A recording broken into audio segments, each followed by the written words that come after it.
What is up, fellas? Welcome to another guide here.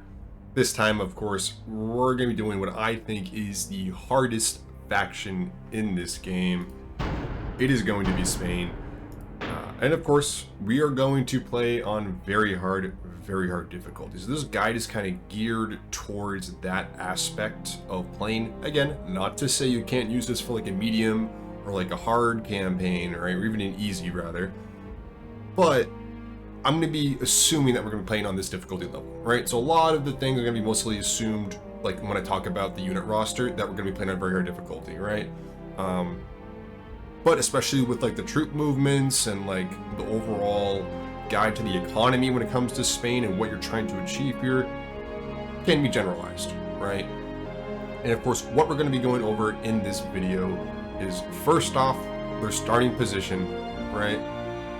Secondly, buildings, unit roster, and then we can go over what to build in the first turn, where to go with your troops, and then we'll be going over early game battle, late game battle, unit roster, what that looks like, and then go into the future, look to see what I've kind of achieved with my pace with this faction and what you guys should shoot for going forward. So let's get right into it. Okay, so loading in, I mean, this is just one of the worst starts of all time. I'd argue it's even worse than Numidia's. And that's saying something, right? You have 4 towns, okay? 2 of them are large towns. And if you look at the infrastructure, guys, it's so fucking bad. We have 3, I believe, with mustard fields, right? These 3. 1 with a practice range, and then 3 wooden palisades. Yeah, that's it. That's your infrastructure. Have fun. Good luck. It's really bullshit. We'll get into, what to do with these cities in just a bit. But in terms of what you're looking to achieve early on, you need to get Corduba, Numantia, right? Consolidate Spain, right? Get your region secure, because you are Spain, of course. It's literally the name of your faction. And then what we're going to be doing is we're just taking all of our Garden units and we're just going east. We're going east, we're taking Navarmartis, we're taking Massilia, and we are going to march onto Rome as soon as possible. Now, I did a Spanish campaign on this channel, actually. You guys can definitely check it out if you want to. Highly encourage you to do so. I didn't really min-max the first turn as much as I could have, actually. And we'll talk about how to do that, like I said, in a minute. But what we're going to do first here is going over the buildings for Spain. And it's not good. Spoiler alert, nothing's going to be good about this faction, guys. It's tough. It's tough. But shrines, first off, we have a sacred circle of Isis. This is pretty much going to be the default shrine that you're going to be building in like all of your cities. It's just your typical law and happiness, right? It's a good shrine, good sacred circle. So, it's good. Nothing else. I mean, we'll get to this in a bit. And then we have Amnoba. Just don't. It's missile weapons, guys. It's missile weapons. We just don't need this. Because what does this do? Epona gives you experience. So why would you build this temple if we just get experience, right? Makes no sense. The only scenario is if you have like archers, but guess what, guys? We don't have archers in this faction, and you would be like, oh, train them in Adnoba and then retrain them in Epona to get the 3, experience, and then plus the 3 missile weapon bonus. But no, we don't even have archers, so it's irrelevant. Never build this shrine and temple. So. And then, of course, we have Epona experience. This is going to be your military shrine that you're going to be building. You don't need to build a lot of these, just really where you're recruiting units.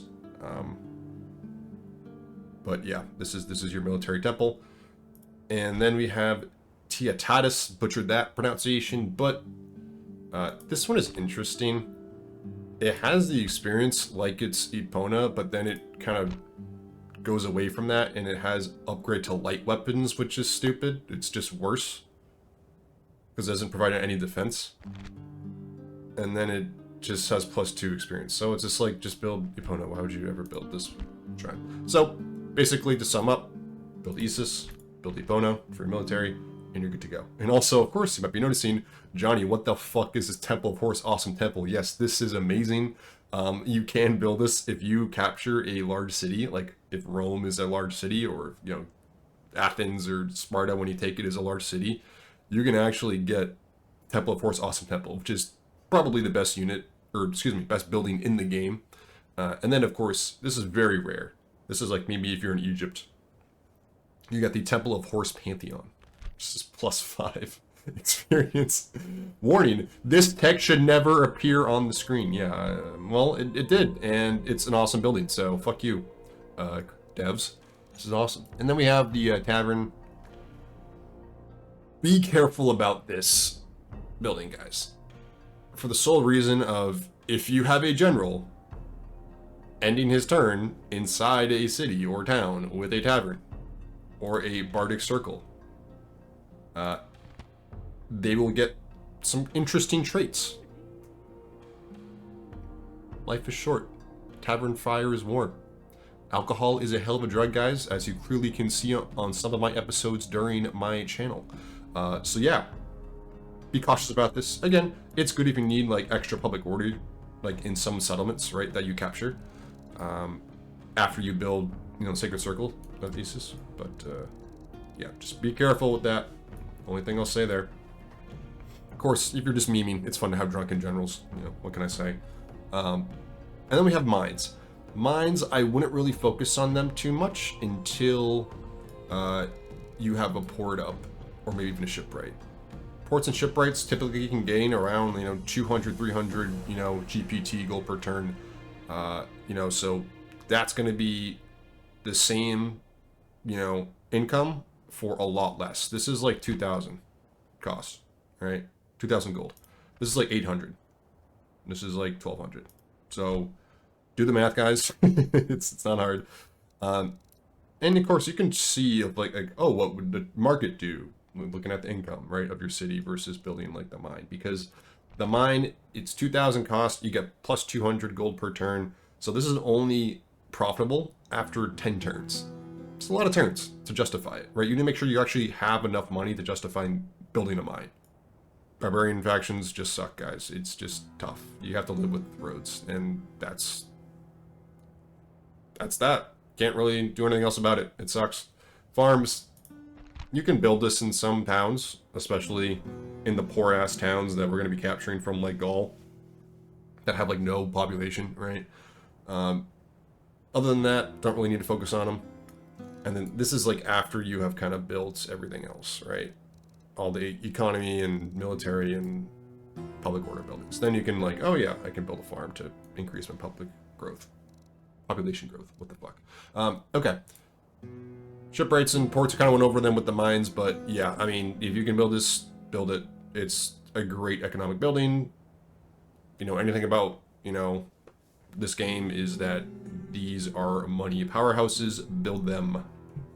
Then we have blacksmiths and weaponsmiths. Don't really build these until you actually have the military buildings that you need. This is kind of an afterthought of, okay, I just finally got off my Hall of Heroes, then I can build my weaponsmith and my blacksmith, right? Kind of an afterthought. Nothing else to build type of thing for these two buildings. And then I went over them already, you know, in the economic portion of this with the ports and mines. But yeah, you have trader, market, and great market. You know, it is what it is. Build them after the ports, right? And sometimes build them before mines, but you can check to see what the justification is in terms of how much money you'll be getting, you know, in terms of gold per turn when you build these in certain towns and cities. And then we get to the unit roster, but I do want to go over that we can't build stone walls. So it's a barbarian faction. So, and even if you could, doesn't fucking matter. Don't build walls, guys.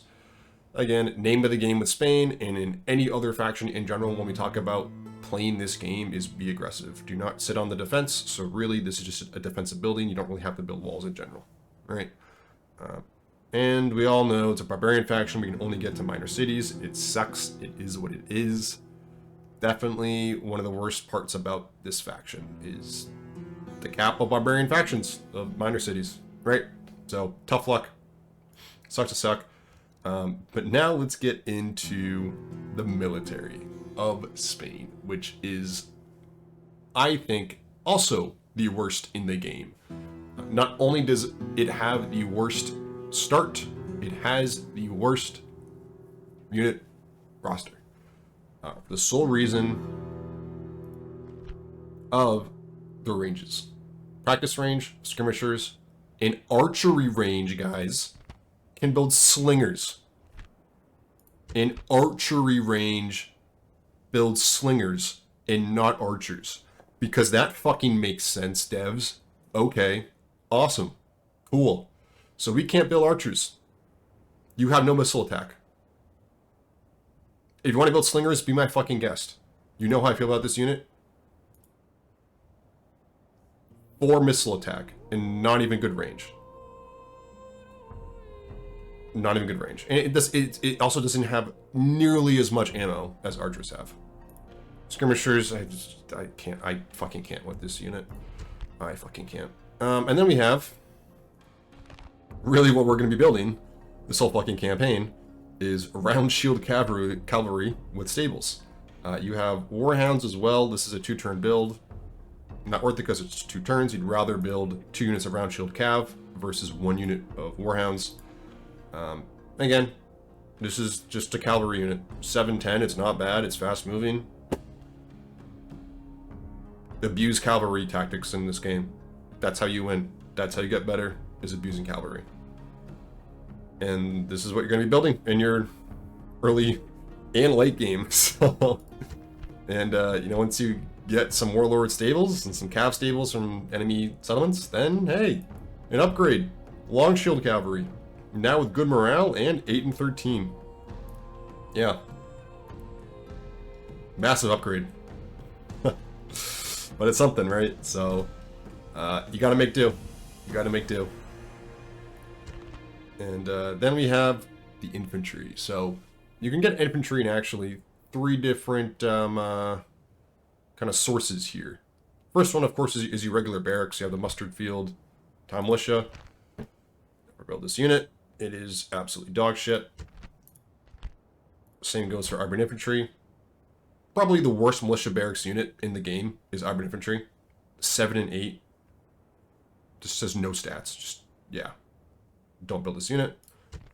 And then I think what you're going to be building later on in the campaign for your infantry unit, just kind of hold the line, is Scuderie. This is actually a decent unit. It's 9 and 12, has decent missile attack with their pillow, right?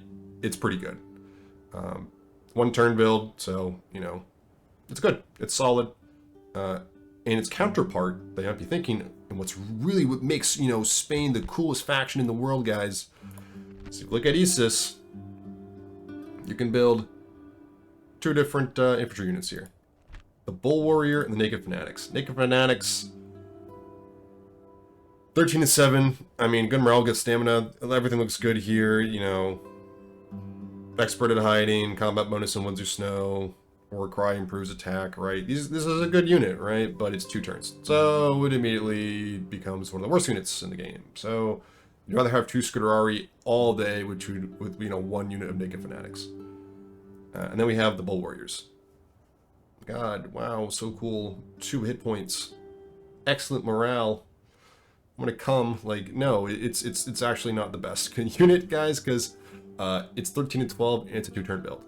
On top of that, you might be thinking, oh, this will actually be even better, right? If we get, you know, say we build Isis, right, in Carthagenova, and then in Osca, we get Epona, right? So you get the +3 experience.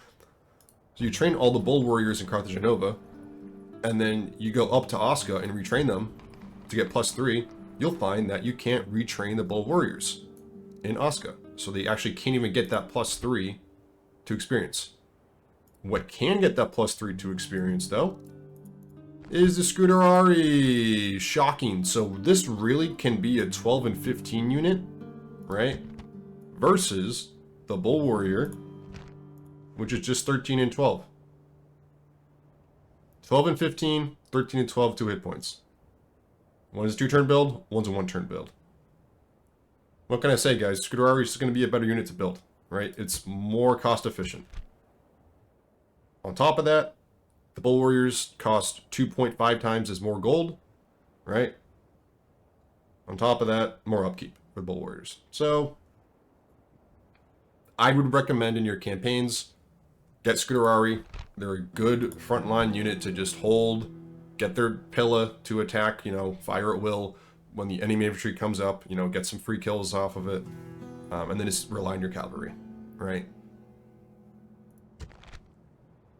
And, yeah, that's pretty much all she wrote with Spain here. So, in terms of its buildings and unit roster. Really boring. You're just going to be spamming cavalry. And then eventually Scuderi. That's it. That's Spain. So, yeah. Transitioning now to their starting movements and starting cities here. So, let's start with the cities and towns. Well, I should say towns, actually. None of them is a city. You'll notice something pretty important here with your generals, is that they have this lively trait, okay? This has 10% movement points, and then 5% discount on construction costs. And we're going to be moving out these generals this turn. So what you want to make sure that you're doing is you're actually queuing up all the buildings this turn. We have 3,000 gold. What we're actually going to have is 3,400 gold, folks, because that practice range is completely useless. We are never using that building ever. We're never getting skirmishers. So, yeah. 3.4k to deal with. And first off, of course, we're just going to be building roads everywhere, right? And 3 out of your 4 settlements have the lively trade to start off. So it's these 3, by the way. Oscar doesn't have it. Poor Luco. He isn't lively. He's just intelligent. Sad fuck. Yeah, building roads everywhere. We're going to make sure everything's at low because we want to make sure our population growth is as high as possible. We're not going to need much money to start off, okay? And with these 3 settlements, we do have some extra gold left over. We're going to be building peasants everywhere. Oop, whoopsie. Here, and then here. Low tax rate, low tax rate, low tax rate, low tax rate. And then we're going to make sure... Just a second. Oop. We queue up this while we can. And then you can queue up in your Scalabus town here, or trader. Okay? Get some income. That's the money aspect of this. And now we talk about armies and the movement. So, skirmishers. High militia. Disband every single one of them. They have 170 upkeep, folks, for skirmishers. And 100 upkeep for time militia. Yeah, I don't think so. I don't fucking think so. And what this also does is they go and increase your population as well. So, it's a win-win. It's a win-win. Okay. Now that that is done and over with, what we're going to be doing is moving these guys out. These guys are going to Numantia. So bring this guy over here. And we actually have some extra movement with our horses, of course. So we're going to make sure we're just slightly ahead of the infantry there. And this guy's job is to take out Corduba. So he's going to go south with the diplomat, where the fuck he wants to go. And you just go east with them, I guess. This guy is going to go up in to Numantia. Says the same thing. Goes this way. Spy is going to go to Numantia. And this guy can also go a bit further as well. And yeah, everything's good to go for the first turn, right? Pretty straightforward, right? I'll even end the next turn here just so you can look at what's going to happen, because it's really boring turn. Really nothing happens, right? You're going to be getting... Ooh, fuck. Whoopsie. You're going to be getting roads everywhere, right? Which is cool. And what I'll say normally happens is Corduba will build a wooden palisade. Most of the time. Of course, this run doesn't have a wooden palisade. So you can actually just take this settlement this turn if you wanted to. And you can actually keep on re-rolling until you get a start like this, right? So. But it doesn't really matter, because what will end up happening anyway is this army just comes over to attack this guy right here. But this is a easily winnable battle just because you have an extra unit of round shield cav. Even once this guy comes over, I mean, you can win this battle pretty easily too. You just kind of isolate and snipe. Not hard. General. And then you'll see Numantia up here. So you're just kind of continuing to go to Numantia. The rest of your units. Right? Spies coming up. No more moves. Yes. And yeah, these guys are actually going to go east. We only need one unit of Skirari, to be honest, to get the ram, right? But then you can kind of see where this is going. All these units are converging onto Numantia. This guy takes Corduba, and then you all just kind of continue to go east. And what you're going to do with Spain here, folks, this is very important. You just keep going east. You don't build like ports and like a navy, right? Way too risky. You're going to get shit on by the Roman Navy. You just keep going east. You don't worry about anything else. Okay? If you want to get some guidance on that, look at my campaign. So I'll say there. You can build a trader in Osca or Ostrika right now. You can kind of see, like, hey, this only gives me like 9 denarii, right?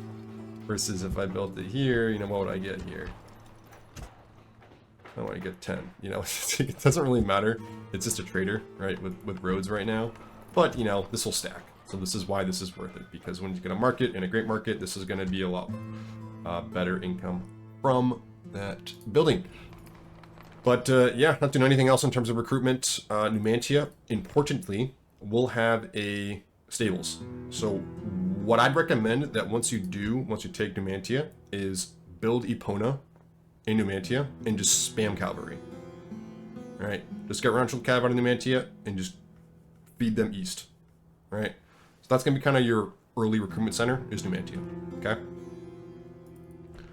And what's really interesting about this guy right here is he's your faction heir, right? And he already has 3 experience, and you'll notice when you go to war and fight with him, his experience just increases so drastically, so quickly. This guy will probably be gold by the time he gets to Italy. So if you can protect this guy at all costs, he's 40 years old already, right? But you can get, you know, a decent amount of, you know, years out of this guy and really make him useful. He has +2 valor. He's this amazing stats to start off. I mean, this guy's a fucking beast. And golden general early on. I mean, these guys are unstoppable. Just don't kill him, right? Make sure he's the lead general in every single army. Be very cautious about, you know, where he is at all times, and just protect him. And he's going to be an absolute tank on the battlefield. His bodyguards are going to be insane, right? You can get this guy gold, like I said, very quickly. So utilize this guy, because what's going to happen is you take Corduba and you immediately just book it east, right? You try to get east with all your generals as soon as you can, right? It's the name of the game of Spain, and just walk towards Rome. What will probably even happen is Julia might even land like a unit right over here on this fishing village. Try to march onto Osco pretty early on too. It's just, the world hates you when you're very hard difficulty, right? It just sucks. You have to deal with it, is what it is.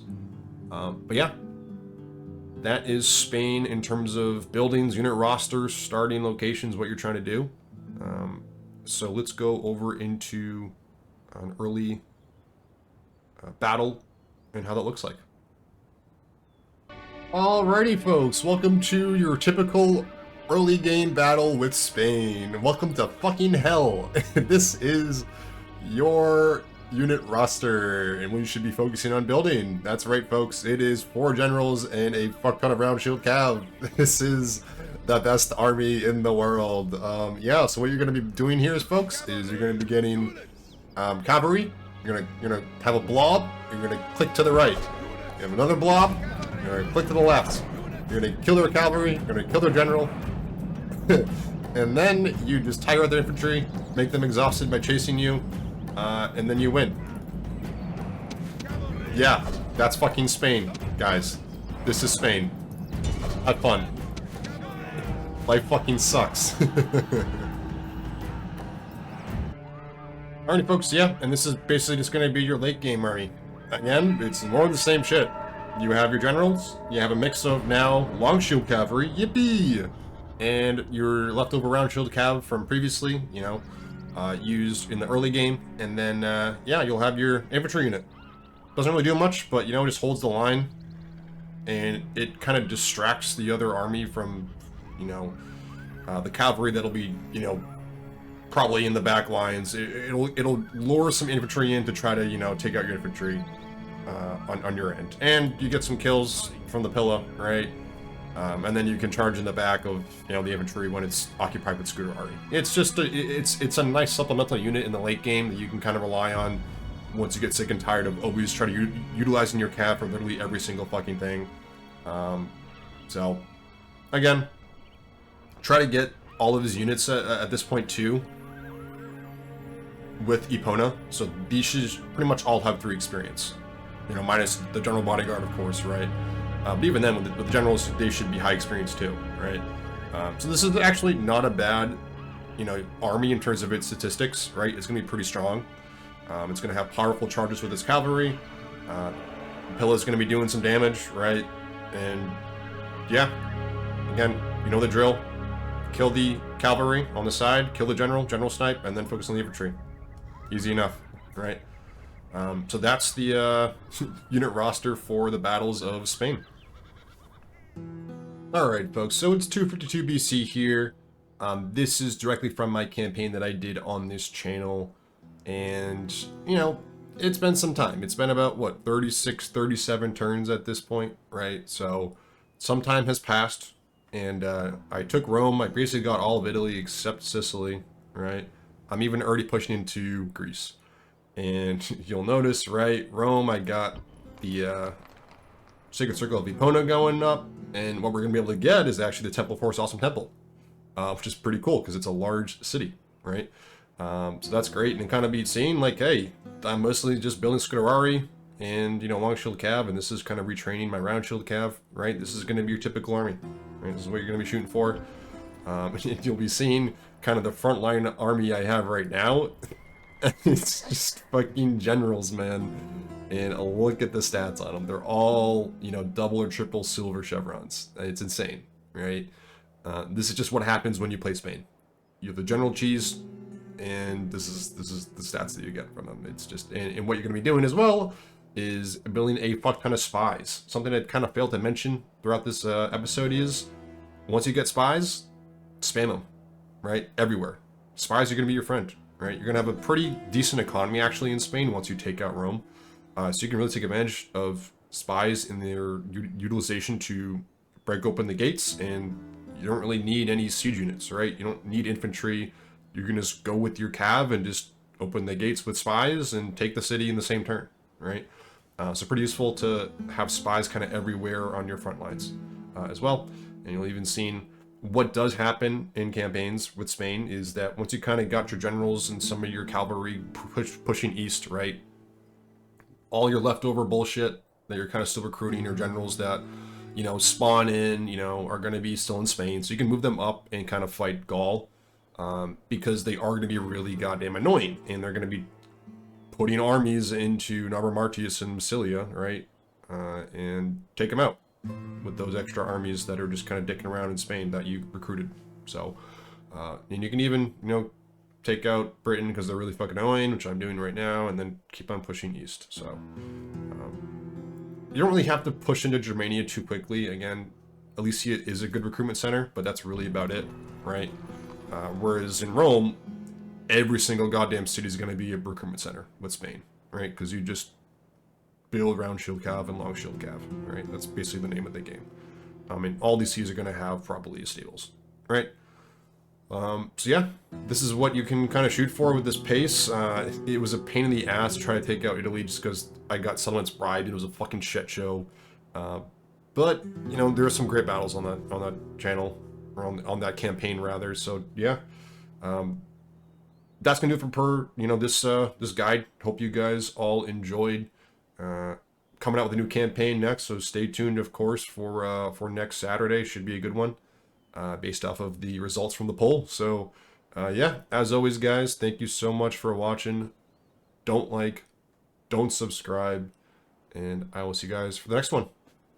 Later.